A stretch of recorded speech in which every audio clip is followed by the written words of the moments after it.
As the panic spreads across the ocean, could a lethal killer hit our shores? We did the test, and I did have Ebola. It's a threat to the world. We're heading into the hot zone with one of the top infectious disease specialists in the world. Dr. Rich Besser takes us on a terrifying journey. It's the gates of hell. Don't touch any. And comes face to face with the disease that shows no mercy. To protect the U.S. is to stop the outbreak. This is the only way to keep entire nations from being reduced to ashes. This deadly virus spreads across borders. Find out how bushmeat from markets in Africa end up smuggled into the United States and can pose a hidden threat here at home. Where did it come from? Why is it spreading? Can anyone stop it? And is there a cure? Ebola, inside the deadly outbreak. Somewhere on the other side of the planet, in a hidden corner of a tropical rainforest, a new virus is surely incubating. A pathological killer that could unleash a deadly plague at any time. ABC's chief medical correspondent, Dr. Rich Besser, takes us on a harrowing journey to the heart of darkness. I'm crawling through the dense jungles of Cameroon with a man we call the virus hunter. He's in a race to stop a virus before it can infect human beings. What our work is focused on is understanding what's out there that could potentially harm us as a species. If you think this has nothing to do with you, think again. Inside the bush, animals hold the potential for worldwide danger. These paths are not just local roads, they are a virus's highway. When you see a logging road, what do you think about? I think about the potential for both animals as well as humans with new viruses to get to cities where you have planes, cities where you have boats. So things that happen in Central Africa don't stay in Central Africa. You got it. The bridge from animal to human? It's believed that fruit bats are the main reservoir of Ebola, carriers who don't get ill, but spread the disease to other wild animals. And then to humans, through bushmeat. Raw meat from apes, monkeys, and others killed for food, and who may carry the virus with them. But this meat doesn't always stay in the bush. Poachers sell it on the black market, and it's smuggled around the world, sold to immigrants longing for a taste of home. A few years ago, ABC News correspondent Dan Harris found what seemed to be black market bushmeat in this New York supermarket. How much you sell that one? It's a pound, $20 a pound. $20 a pound, that's too much, man. Yeah, man. I mean, so this seems to indicate that this stuff is not hard to get. We know that it's readily available not just in Queens, but also in parts of Washington, D.C., parts of Minneapolis, St. Paul, other centers around the country. And it's because people have a passion for bushmeat. They want that taste from home. This African immigrant, a mother of 10 named Mamie Monet, was sentenced to 3 years probation for importing crates of monkey meat, which she has said her community consumes to celebrate religious holidays. Are you guys selling bushmeat out of here? No. No? No, bushmeat, no. Fish, dried fish, snails, bushmeat. We had an investigator with a hidden camera come in here, and he found what he said was cane rat from Africa. No. So nothing whatsoever. No, we don't have bushmeat. Yep. Okay. And you're the owner, you say? The CDC says they're concerned. Experts say that meat like this could potentially be teeming with Ebola, or worse, undiscovered viruses carrying unknown threats. That's why Dr. Nathan Wolf's research is critical, searching in animals' blood for tiny microbes, diseases that could grow into lethal pathogens. It's not alarmist, it's happening. The deadly swine flu that killed 18,000 worldwide jumped to humans from pigs, HIV from a monkey, and now Ebola. Ebola is now an epidemic of the likes that we have not seen before. It's spiraling out of control. It is getting worse. It's spreading faster and exponentially.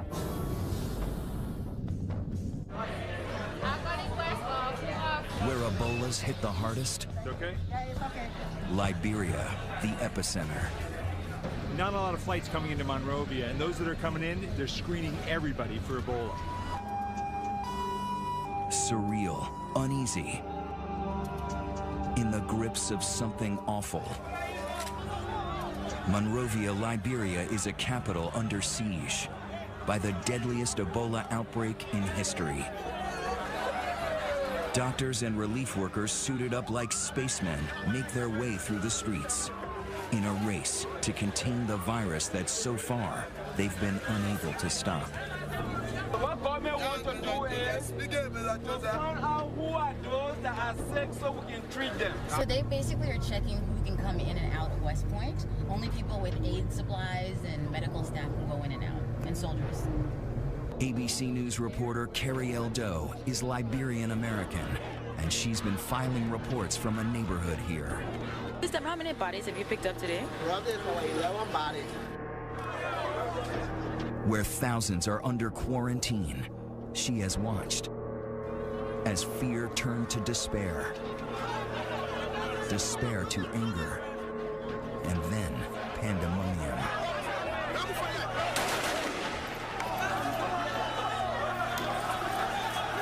There's been looting and rioting.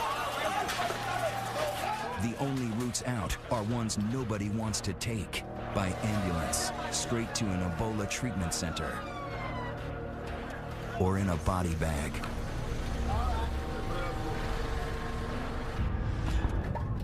Liberia is a country founded by freed American slaves. The president, Ellen Sirleaf Johnson, is Harvard educated and lived in New Jersey. And the main hospital is named for our own president, John F. Kennedy. This is the emergency room, and you can see there's no one going in, there's no one going out. That's because there are no doctors to take care of patients. There's no one here. No one here, it's a ghost town. This unit, it's stuck back in the furthest corner of the hospital compound. It used to be used for treating people with cholera, and now it's where they're putting patients who may have Ebola. Many of them do. The facilities are makeshift. Their protective gear is the only barrier between them and the disease. They've had to make some of it themselves. They don't have hoods that are ready-made, so they're making hoods out of other protective equipment. The temperature, is it hot in what you're wearing? Oh yeah, that's the heat. The heat is too much? Yeah, too much. The place is not just like ordinary hospitals. If you are finished with what you want to do, you don't just leave and leave the others there. I'm okay. But he's got a hood, he's got 2 layers of gloves on, an apron, boots, outer clothing, a mask, and goggles, so that every part of his body, every inch of skin is totally covered up. Even though I've spent my career working on infectious diseases, I have to confess, this is scary. You don't touch anything, okay? You just use your eyes. And you may talk to somebody, but you don't touch anything. Okay. This is Ebola Zaire. Highly contagious, highly infectious, very dangerous. So you have to take very good care. Don't rush to help somebody. Don't pick up things. Don't panic. Eh? Stay calm. Stay calm. This is the Ebola isolation unit. He's about to go in. When he opens the door, you can take a look. Patients with Ebola are everywhere. The team is not allowed to go any further, even in all their protective gear. Ebola is named after the river in the Congo, where the virus first appeared in 1976. There have been major outbreaks since then, but never like this. Cases began showing up in March of this year. In June, the first case walks into Monrovia's Elwa clinic. My job in the Ebola unit was to make sure that doctors were suited up properly. At the time, Nancy Wrightbowl is a Christian missionary from North Carolina with no formal medical training. When doctors went in, I wanted to make sure that they were dressed properly, and when they came out, I wanted to make sure that they had been decontaminated properly.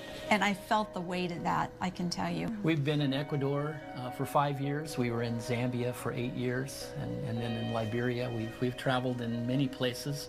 But they have no idea what they've signed up for this time.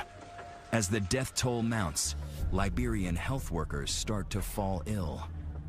I had a co-worker who ended up having Ebola and died.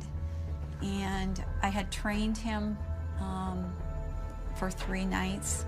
By midsummer, one by one, 8 organizations make the wrenching decision to pull out of Liberia. But the Wright Bulls stay. So do doctors Kent Brantley and John Fankhauser, physicians and fellow missionaries who work at Nancy's clinic. Our hospital was a busy, 45 to 50 patients at any one time, 3 to 5 surgeries, delivering, 4 or 5 babies every day, where we'd see, 150 patients a day. So each of us took our turn seeing patients in the clinic as well. So it was very busy, very full, very clinical. They don't realize they are in the midst of the worst Ebola outbreak in history. The problem? This outbreak has come to such a densely populated place. 2 years ago, there was one in Uganda, across the continent. Back then, Dr. Besser traveled deep into the jungle to rural villages, very far from any city. Wrapping up this epidemic is all about going down these roads, finding any possible case. It's really hard work. He and his producer were the only outsiders permitted to travel with the CDC team into the epicenter, with unprecedented access into the wards of suffering. Just try and stay calm. It is quite frightening if you suddenly start to find breathing difficult. Don't touch your masks. That's the rules. Okay, very good. This time, Besser was allowed to go inside, but it was too dangerous to allow his producer to follow. He went in alone, with only a small camera. I have to say that there are few things that I've done in medicine that are as nerve-wracking as going into this place. Those are the 3 who have Ebola.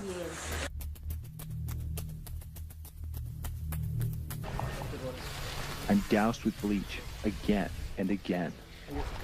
It's hot in there. This outbreak was ultimately brought under control.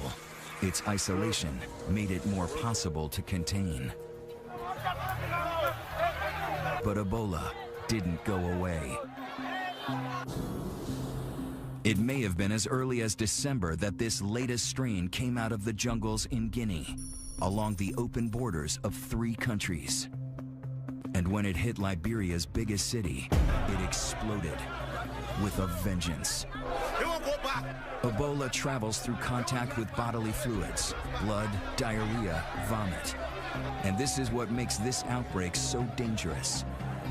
In an urban area with people packed on top of each other, Ebola has been almost impossible to stop. This is not just a threat to Liberia. This is not just a threat to West Africa or Africa. It's a threat for the world.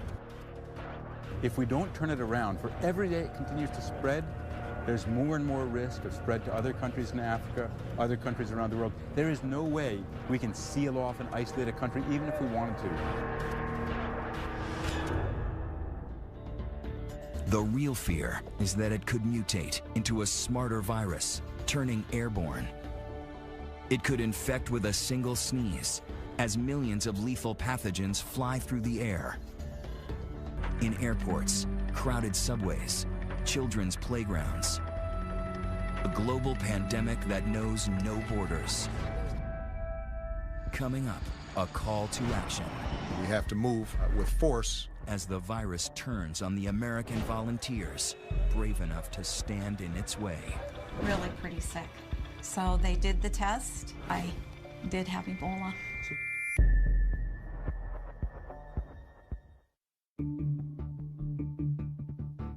We have to act fast. We have to move with force. President Obama now sounding the alarm, sending 3,000 U.S. troops and 100 specialists to West Africa, to the front lines of the battle against the deadly Ebola virus. Faced with this outbreak, the world is looking to us, the United States. Joining healthcare workers who have come from all corners of the globe in a race against the clock.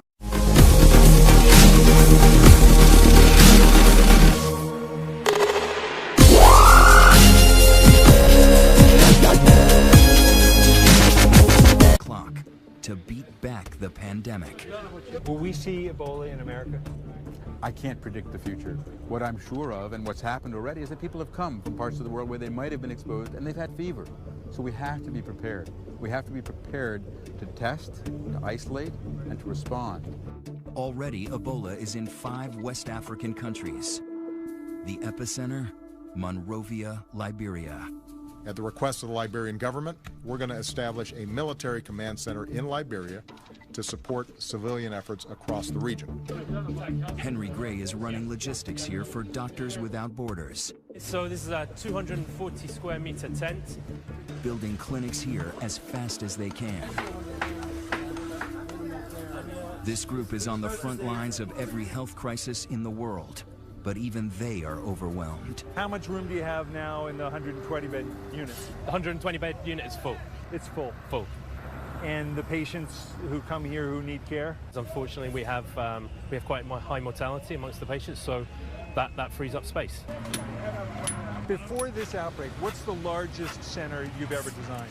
Earlier in this outbreak in West Africa, I think we went up to about 80 beds, but prior to that, around 40 beds. 40 beds? Yeah. And here, 10 times that? 10 times. Is the virus winning? The world has never seen Ebola as we're seeing it now, and the challenges are enormous. Ebola is sneaky. The first symptoms look just like flu or malaria. Achy muscles, a headache, fever. The patients have probably delayed coming in, tried to convince themselves they don't have the virus. Going into the triage unit here at JFK Hospital, that's where they try and sort out whether a patient coming in has Ebola or something else. They are having diarrhea, stomach pain, vomiting, some are bleeding from the mouth. Another person is bleeding from the injection site. And how will you know if that's Ebola or something else? Because majority of them have interacted with people who died. All along the way, they're spraying with chlorine so that if there have been any Ebola leakages, they're killing it with the bleach. So what happened?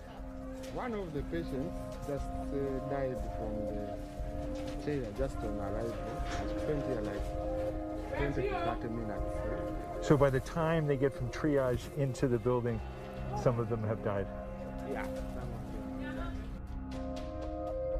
And Ebola can kill you in so many ways. Severe dehydration, your kidney and liver shuts down. You may even bleed to death. The sheer number of cases coming in make it very dangerous for those patients who don't actually have Ebola. They're sitting near the patients who are sick. Is that a problem? Well, once they bring somebody who doesn't have an infection in here, then they have exposed that person. But we take so many precautions inside there. Yeah, but for the patients who come in, if he didn't have Ebola before, he may have it now. Yeah, the risk is high. We are spraying all the time, and we limit movement. We don't have enough space where to put this. Yeah. That's why there's too many patients. Yeah. You need more space, more treatment facilities. We need more beds.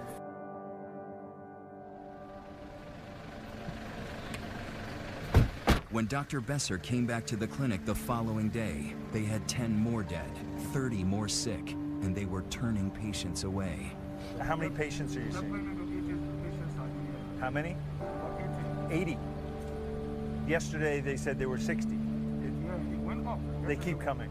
There's 3 patients waiting to be seen, but nowhere for them to go. No beds. It's full. At the Elwha Clinic, Dr. John Fankhauser is relieved that reinforcements are arriving. For most of the summer, he and his colleague, Dr. Kent Brantley, were among the few American doctors who stayed. Kent Brantley, he's a family physician, much like me. Kent was drawn to the Ebola work, and when Samaritan's Purse offered to run the newer Ebola unit, they named Kent as the medical director. By midsummer, his fellow evangelical missionary Nancy Wrightball had gone from hospital administrator to decontaminator. When Ebola hit, Nancy stepped into the position of not only our head hygienist, but also training the other hygienists that were coming alongside. And so she had a position that was never inside the unit. When we got suited up, she would make sure that we were suited up appropriately and not an inch of skin was showing. And then when we came out of the unit, Nancy was in charge of spraying us down and decontaminating us. Those are critical jobs. Exactly. Very critical. She understood the risks, but even that didn't protect her. One hot day in July, Nancy Wrightball started to feel ill. I first knew Nancy was sick on her birthday. I was running fever. I had had malaria once in this past year, and it was just the same symptoms. Dr. Brantley was also sick, and so Dr. Fankhauser took on a job he never thought he'd have, caring for his friends. Ken became ill the day after Nancy became ill, and I found out about it after he had spent a day at home, and he had had fever for about 12 or 14 hours solid, and I was concerned. The next morning, Ken contacted me and was actually doing worse. By Saturday, I was still not doing very well, and the doctors came back and said, Nancy, we don't really think you have Ebola, but we want to do the test anyway just to set everybody's mind at ease. It seemed almost impossible with how cautious both of them were. We were really trying to convince ourselves that this was some other form of illness, maybe dengue fever or some other type of illness that would be mosquito-borne or could have infected him and caused similar symptoms. And still ahead, an experience that becomes all too real for American caregivers working here. It was a fire straight from the pit of hell. They weren't sure I would even make it to the U.S. And then, is there a cure? Ebola inside the deadly outbreak.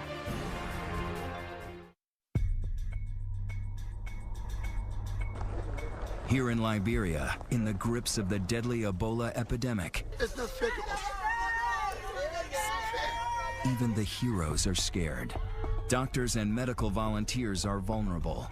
In some outbreaks, they account for a quarter of all Ebola deaths. We closed off our program in April of this year. It just wasn't safe.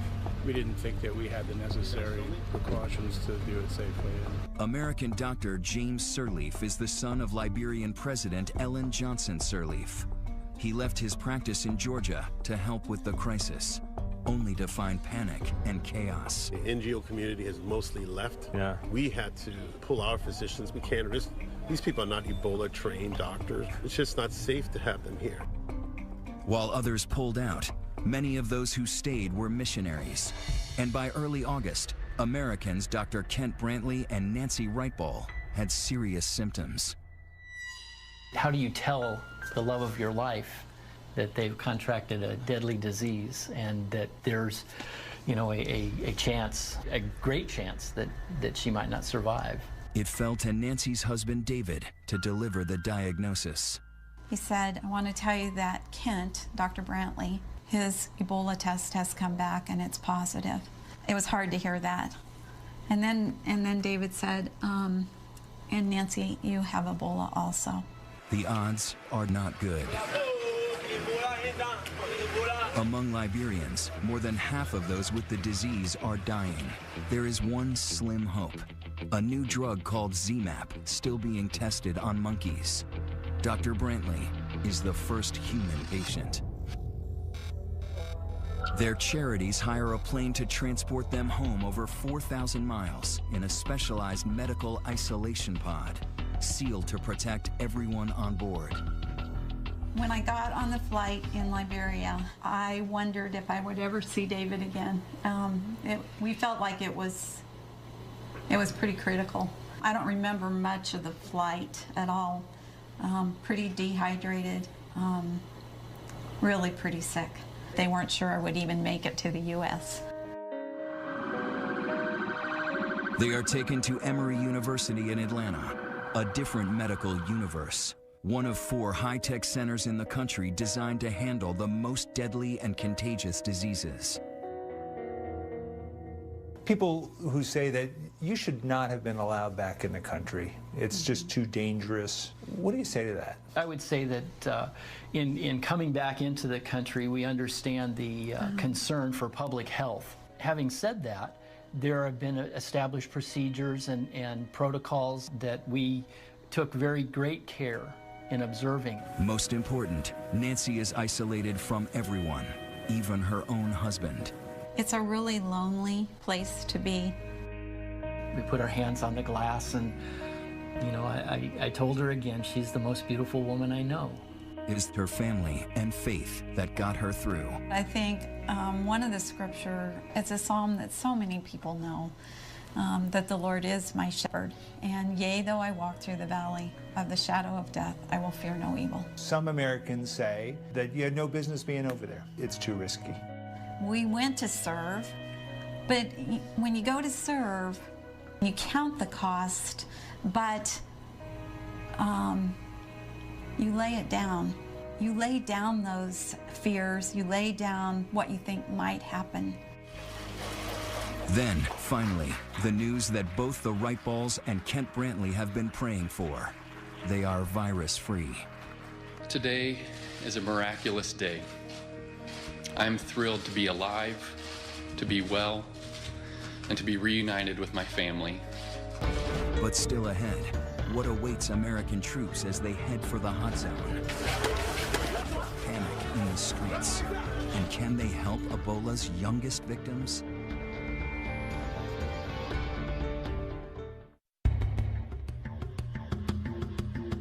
It looks like a war zone.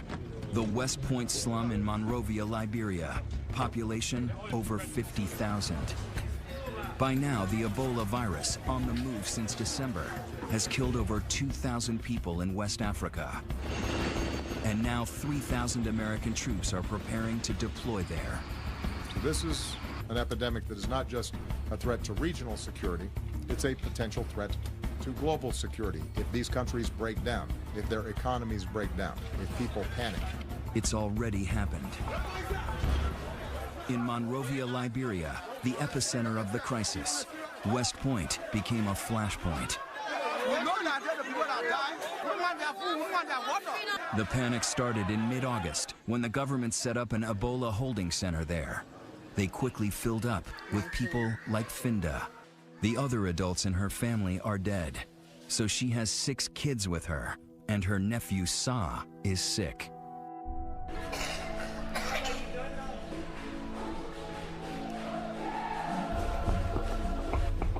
Why are you laying down?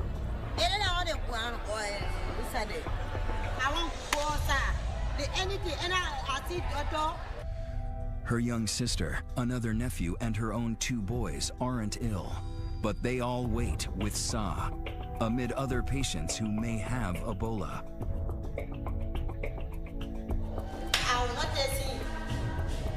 You an hour? Touch him. Why? Because it's safe. And get what I'm doing in my hand. It's so self-full. I'm so self-full, man.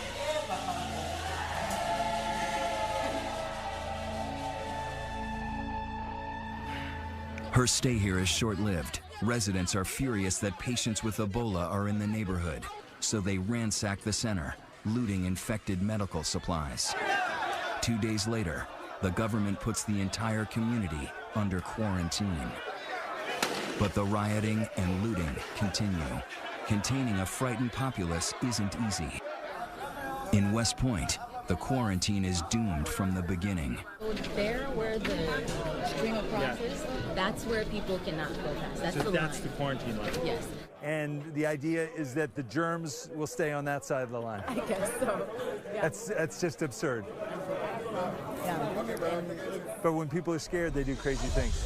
I've never seen a quarantine area like this. They haven't used quarantines like this, where you shut off whole parts of cities, since the Dark Ages. Behind the barriers, there's people who can't come and go. They've been in this compound for 7 days? 8 days. Why? They said they're doing a quarantine. It's like you're in prison. In prison. No movement, this is someone's problem, but they have kept us here, keeping us on a hostage. For some, no food, little water, and no power. Very bad. Very bad. You know, you can't live in a dark place just like you're an animal. Meanwhile, Finda and her children are living on the streets, afraid her house is infected with a...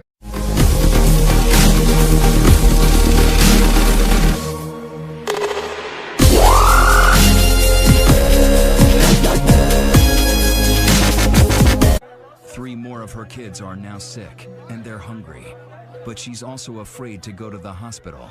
So many have died there. They were taken to the hospital today? I don't know. Did not do nothing to me. Did not get me there. They will take you from here. How many children? 1, 2, 3, 4, 5, 6.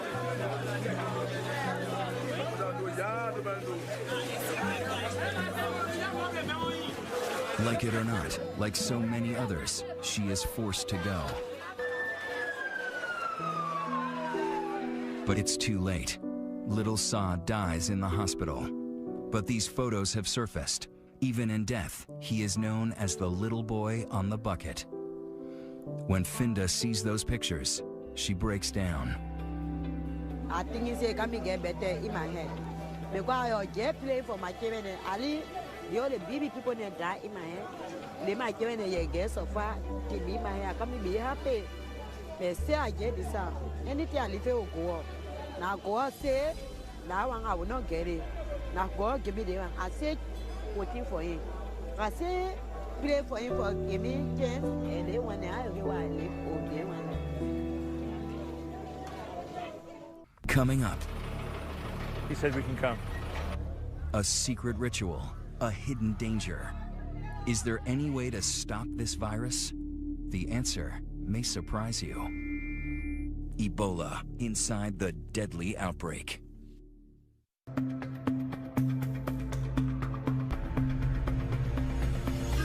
I never thought I'd be in pursuit of death. We're chasing one of the burial teams that's been put in place to properly dispose of people who die from Ebola. But in Monrovia, Liberia, Ebola is spreading uncontrollably. One of the main ways Ebola is spreading in West Africa is through burial practices, the ritual cleaning, the other things that are done around burial. If they can't change that, the feeling is there's no way to control Ebola in West Africa. Officials are on the hunt to find these bodies, test, and burn them before more people get sick. At JFK Hospital, the dead are taken out through the back door. We can come to this side. Yes? We're beckoned in by part of the burial team. He said we can come. Don't touch anything. Don't touch anything.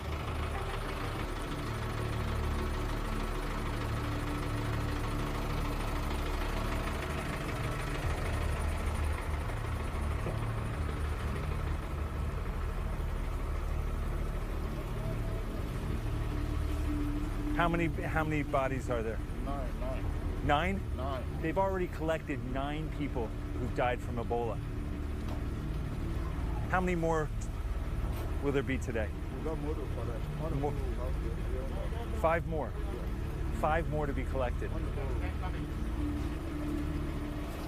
Oh my God. It's the first time here in Liberia that I've really been scared.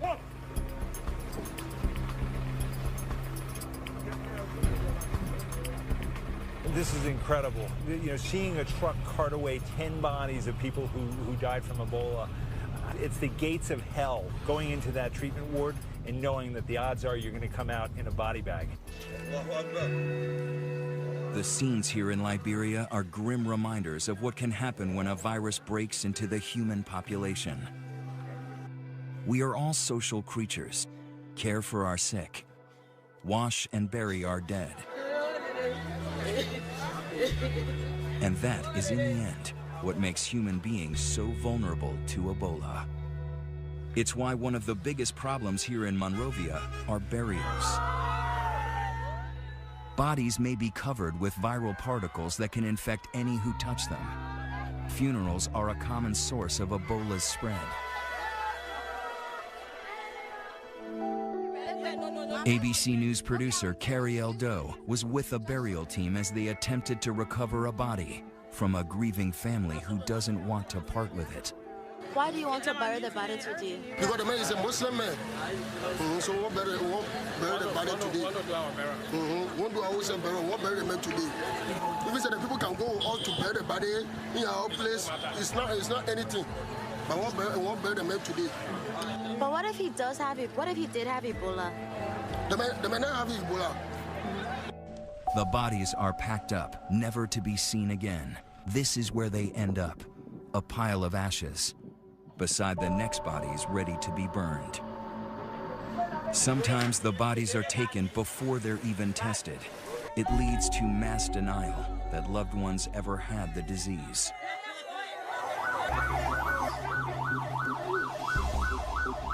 Families so desperate to bury their own that we catch a secret one about to take place to avoid the government carting the body away. Where were you all taking the body? The boys were caught by vigilant neighbors, disgusted that they might spread the disease in the neighborhood, an unforgivable crime. That thing is very, very terrible. For you sitting in the car with that body, it's terrible. They brought all the Ebola for us out. They put in the community straight away, y'all. Precisely what these body collectors are trying to avoid. We're following this blue truck. It's got the head of the burial team. He got word that in one house in this village, 5 people died from Ebola. It's a race against time. Every second those bodies linger, the greater the chance of someone else getting infected.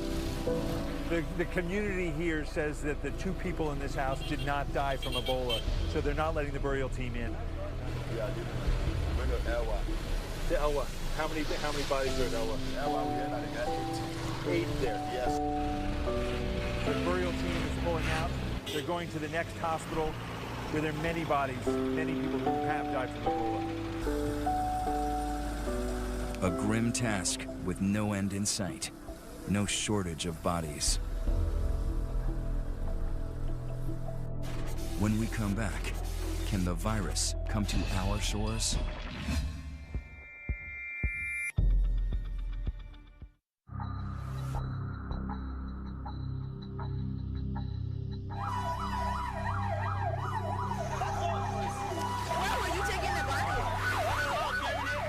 It is a fire. It is a fire straight from the pit of hell. We cannot fool ourselves in thinking that the vast moat of the Atlantic Ocean will protect us from the flames of this fire. An impassioned warning from a man who knows Ebola's wrath all too well. American doctor Kent Brantley knows he's lucky. The medicine he took is not a definitive cure for Ebola. Others who were treated with it have died. And as the U.S. puts boots on the ground in West Africa, cases there double every 3 weeks. An already very weak public health system is near collapse in these countries. Patients are being turned away, and people are literally dying in the streets. And it's a struggle to keep infected patients quarantined. This video captures hospital workers trying to subdue a man who ran away from the Ebola ward. Even one case undetected can wreak havoc. A few weeks ago, a Nigerian diplomat with Ebola slipped out of his quarantine and fled to the global oil hub of Port Harcourt, where hundreds of workers from all over the world live. He was secretly treated by a local doctor in a hotel room. That doctor died of Ebola, but not before treating dozens of patients that could have infected others. Now, more than 200 people are being monitored for the virus, leaving all of Nigeria at risk. This matters big, not just for Americans, for everyone in the world. This is an unprecedented health threat, and if we don't stop it here, we're going to be dealing with it for years around the world. As the world focuses on containing Ebola, there is hope that it can finally be stopped. Scientists are right now racing to develop a cure.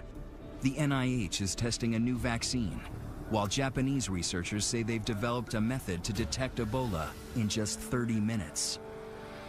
And the latest breakthrough, doctors in Nebraska have injected Dr. Rick Sacra with antibodies from his colleague Kent Brantley's blood, and he seems to be responding. The best way to protect the U.S. is to stop the outbreak in West Africa. What can be done to save the lives of people who already have Ebola? We give them the best. There are some who are doing well, like I can call you. Chroma. Now, there are some who overcome it, like this guy. How are you, my dear? Hello. Come near here. But How are you? Cross the water here. Yeah. How are you doing? You have been here for how long? How many days? 1 week, 1 day today. 1 week, 1 day? Yes. And how do you feel today? I'm okay. Jumping. And when will you go home? I want to go home today. Today? Yes. What do they say? When can you go home? And? When can you go home? When? Now. And a joyful homecoming for Liberian Dr. Philip Ireland, who contracted Ebola after bravely treating so many in his native country. You've survived Ebola? Yep. I've been through hell. Okay, I've seen death, and I walked through the valley of the shadow of death, and just to see the sun and to see the trees and to see my children, my wife, and just to be with them. Right now, I'm very grateful. I'm happy just to be alive. His words echoing a fellow survivor, American Nancy Wrightball. But already unstrained.